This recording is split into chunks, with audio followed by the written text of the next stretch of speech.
Hello everyone, thank you for joining today's video.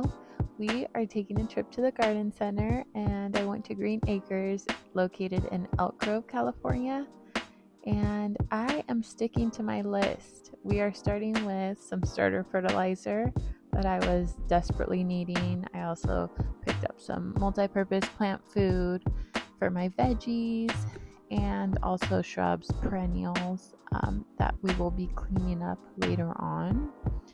And I also needed a houseplant. I am not a houseplant person.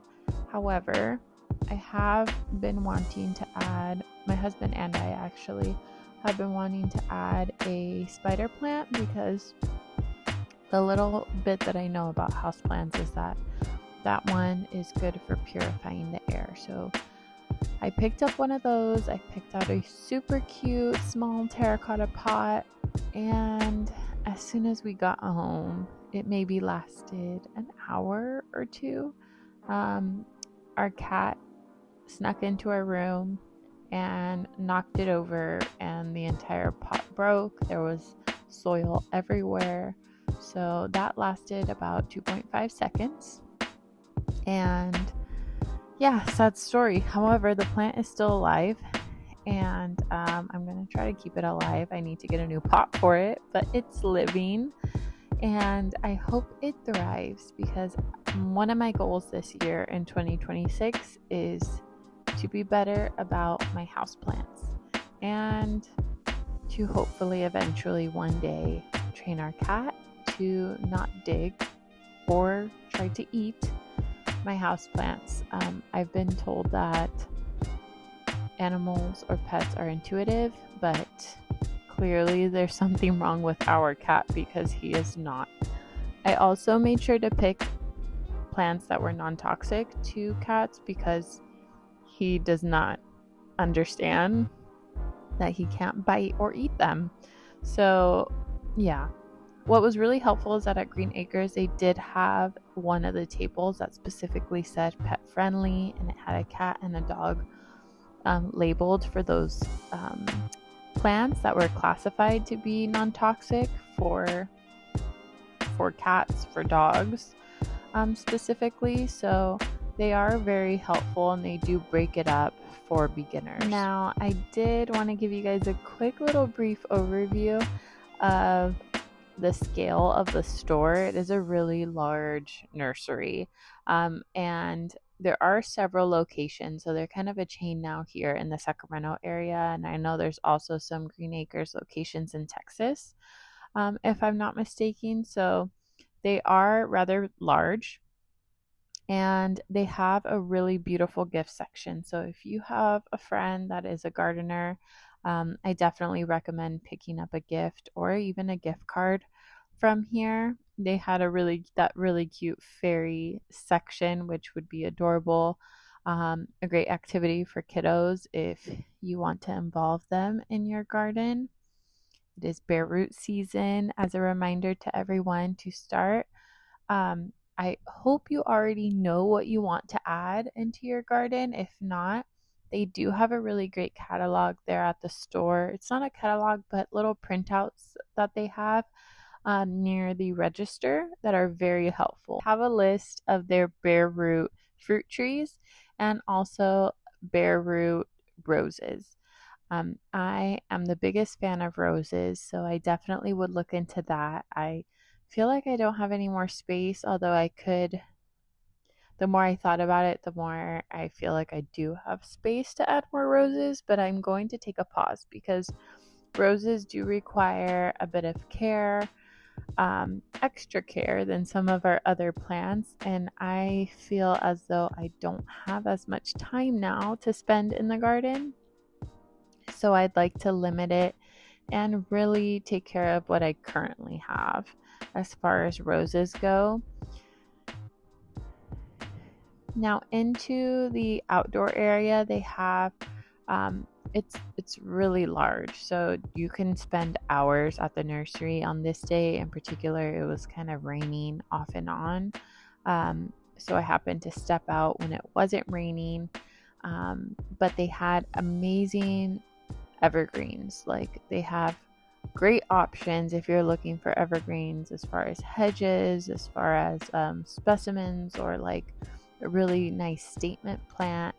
I am in particular was looking for boxwood, so I went with 2 winter gems, and at the time I thought that that's what I was needing, that size. I ended up picking up a 5-gallon, but turns out I could have gone for smaller options. So always measure before you head to the garden center. I always feel like me eyeballing it will suffice, and apparently it doesn't. So definitely measure. And I took time to look around. I really enjoy walking around the garden center, looking at everything. I often go to the garden center by myself rather than going with friends or my husband, because he's an angel and will often tell me, "Yeah, I'll go with you." But then he ends up finding a cozy spot to sit down, and I feel bad. So I'd rather go by myself and take as long as I want. You also may be wondering why our garden center is so full at this time of year. It is winter time, but I do live in Northern California, Zone 9B, so we don't stop as far as gardening goes. We can garden year round, we can get stuff in the ground year round, so there is always something blooming and always something for us to do outside. It is rainy season, however, it'll rain for a couple of days and then the sun will come out. And that's just what it's like living in California. I love it. I personally love it. I don't know what I would do if I lost plants or had to cut back everything every single winter and prep things for snow. That would definitely overwhelm me. So I enjoy still seeing, like, look at these petunias or super bells. They are beautiful and they're still blooming. And once we get home, I will go ahead and plant up what we purchased from the garden center.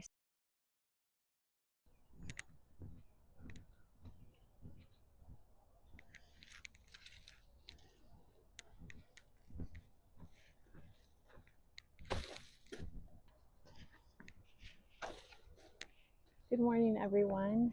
Today we are going to be putting in some foundation shrubs. I want to provide, which I mentioned in my last video.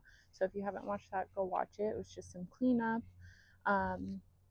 before getting into planting and kind of editing this existing bed we have. I call this the avocado bed because we have an avocado tree in the middle, which is mainly like the focal point, I would say, but it's kind of just been a flim flam of things, and I want to provide more structure.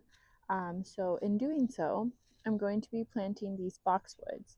Now, I had planted, which what I thought was winter gem boxwoods in the ground here.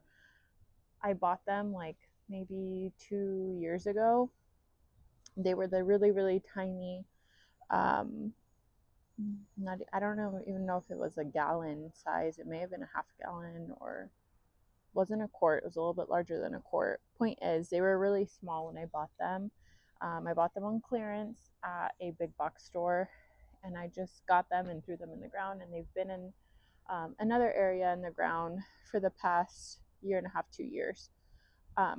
But I wanted to move them over here to create a hedge, and I'm thinking I want to keep them in a ball shape, but now I'm reconsidering because I wanted to get something that had more size to it, because if I would have gotten a gallon, they're pretty small.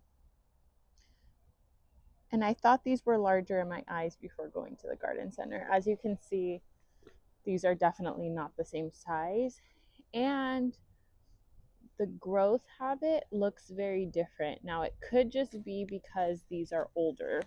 These have much sturdier stems, but even the foliage looks a bit different. And again, it may just be because these have many more years, or have been grown many more years ahead of these ones that I've just put in. I'm gonna wing it and I'm gonna plant them anyways. And I figured because these are bigger, I can maybe even grow these into a cone eventually, or just some sort of specific shape, and then grow these ones as a hedge. So that way these are the end caps to the hedge, the boxwood hedge. So I'm going to go ahead and every time you bring something home from the garden center, always make sure that you're checking how the soil is before planting it. Now these, I did check, I didn't see any insects or anything like that, any fungal things going on, but I did see some weeds. So just make sure that you take those weeds out before you plant them into the garden. Otherwise, that's something you'll be battling, and sometimes certain weeds are worse than others, like this. That actually looks like a euphorbia, but we're gonna go ahead and take out all of these weeds. And I'm also going to be placing in a starter fertilizer. As you can see, this is put on new growth, so all of the light green is new growth. So I'm not going to touch these this year. I won't trim them back at all. I'm just going to let them do their thing. They have incredibly terrible hard water stains, which I'm not a fan of, but it's going to happen, and it was all that was there. So maybe with the rainwater, since it is rainy season, it may get rid of it, hopefully, because here we have hard water as well. So if I rinse them off, it's not really going to do anything. So let's get right into it.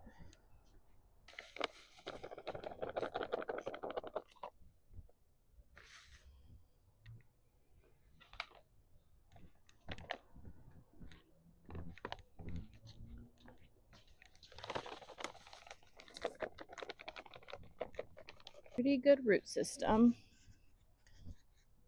I'm gonna break it up just a little bit.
Good.